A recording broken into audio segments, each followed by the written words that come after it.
আজকে আমি বার্পিং এর 4টা পজিশন নিয়ে আলাপ করব এবং বার্প করার জন্য হেল্প হয় এমন কিছু মাসাজের ব্যাপারেও আলাপ করব। আসসালামু আলাইকুম। It's me Rimu, a former teacher and a mother of one child. So burping কি? বার্পিং হচ্ছে আমরা যখন কোনো কিছু খেয়ে ঢেকুর তুলি তার মাধ্যমে কিন্তু আমাদের গ্যাসটা বের হয়ে যায়। সেরকম বাচ্চাকেও যখন ফিড করানো হয় তখনও কিন্তু ওদের পেটে গ্যাস জমা হতে পারে, আর ওরা কিন্তু একা একা সেই গ্যাস বের করতে পারে না, ওরা ঢেকুর তুলতে পারে না। সো অ্যাজ এ প্যারেন্টস আমাদের ওদেরকে বার্প করার জন্য হেল্প করা খুবই দরকারি। আর না হয় যেটা হবে, বেবি অনেক গ্যাসি হয়ে যাবে, সারাক্ষণ শুয়ে মোচড় কাটবে, সারাক্ষণ কান্নাকাটি করবে কলিকি বেবিদের মতো।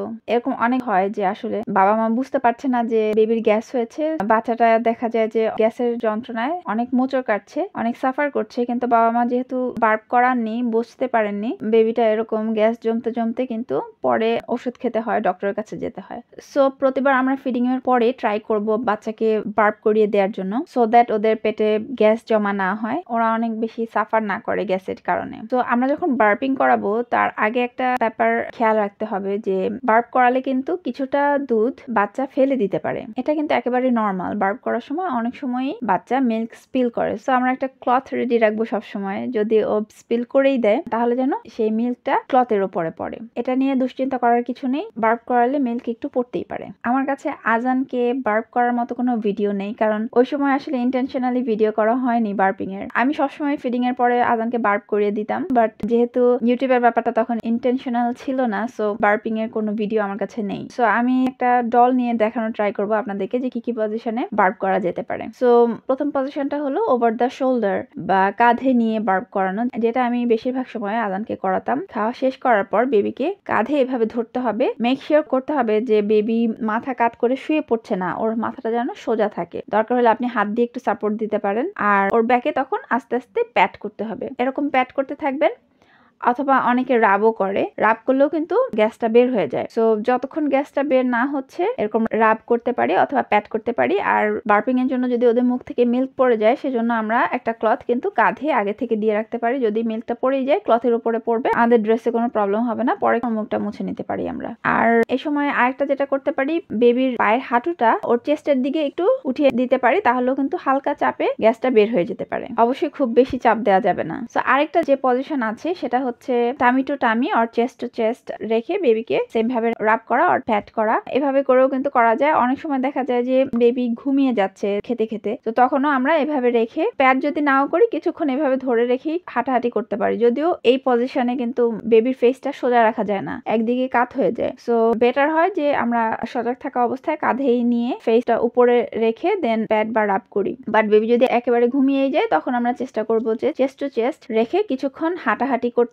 অথবা হালকা করে প্যাট করতে। 10-15 মিনিট হাঁটাহাঁটি করলে অনেক সময় দেখা যায় যে গ্যাসটা বের হয়ে যায়। আরেকটা যেটা পজিশন সেটা হচ্ছে সিটিং পজিশন। এই পজিশনে বেবিকে কোলের উপরে বসিয়ে ওর ফেসটা হাত দিয়ে সাপোর্ট করতে হবে, চিনটা স্পেশালি। তবে মেক শিওর করবেন যে ওদের নেকে যেন কোনো রকমের প্রেসার না পড়ে। আপনার এই যে হাতের গোড়াটাকে চেস্টের সাথে সাপোর্ট দিয়ে চিনটাকে ধরে সামনে নিয়ে তখন কিন্তু ব্যাকে প্যাট করতে পারেন অথবা রাব করতে পারেন। এভাবেও কিন্তু বাচ্চারা খুব সহজেই বার্প করে।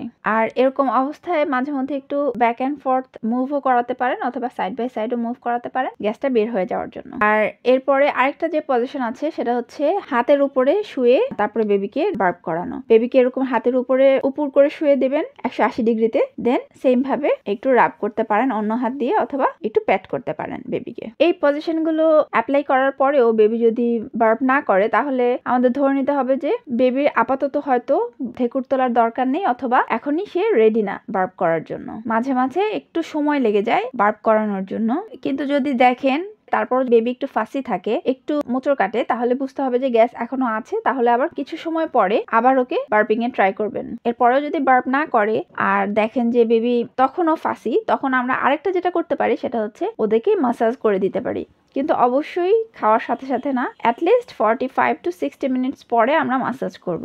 মাসাজগুলো আমরা 5 স্টেপসে দিতে পারি। ফার্স্ট স্টেপ হচ্ছে আমরা বেলি বাটন বা নাভির চারপাশে ফার্ম প্রেসার দিয়ে আস্তে আস্তে ক্লকওয়াইজ অয়েল দিয়ে ফিঙ্গার দিয়ে মাসাজ করে দিতে পারি। দেন আমরা ওদের দুই পায়ের হাঁটু নিয়ে ওদের টামির কাছাকাছি নিয়ে এই এক্সারসাইজটা করতে পারি। তাতে যেটা হয়, ওদের নিয়ের কিছুটা প্রেসার পড়ে টামিতে, তখন হয়তো ওরা বার্প করতে পারে। দেন আরেকটা যেটা পায়ের মুভমেন্ট সেটা হচ্ছে সাইক্লিং মুভমেন্ট। ওদের ওদের 2 পা ধরে আমরা এরকম আস্তে আস্তে সাইক্লিং মুভমেন্ট করতে পারি। এতেও কিন্তু টামিতে একটু প্রেসার পড়ে এবং গ্যাস বেরিয়ে যেতে পারে। অথবা আরেকটা যেটা করতে পারি, বেবিকে ঠামি টাইম দিতে পারি এবং ওদের হাঁটু দুটো একটু পেটের দিকে দিতে পারি। মায়ের পেটের মধ্যে যেরকম ভাবে থাকে, হাঁটুটা যদি পেটের দিকে থাকে একটু প্রেসারে কিন্তু গ্যাসটা বের হয়ে যায়। আর একদম লাস্ট যে যেটা বলবো সেটা হচ্ছে I love you message. So আমরা আই লিখবো প্রথমে, দেন আমরা আপসাইড ডাউন এল দিব, দেন আমরা ইউ দিব, একদম নিচে থেকে একদম ঘুরিয়ে নিচে নামিয়ে দিব। এভাবে এই ম্যাসেজটা দেওয়ার মাধ্যমেও কিন্তু গ্যাসটা বের হয়ে যেতে পারে। সো এই তো এই কয়টা বিষয় খেয়াল রাখলে ইনশাল্লাহ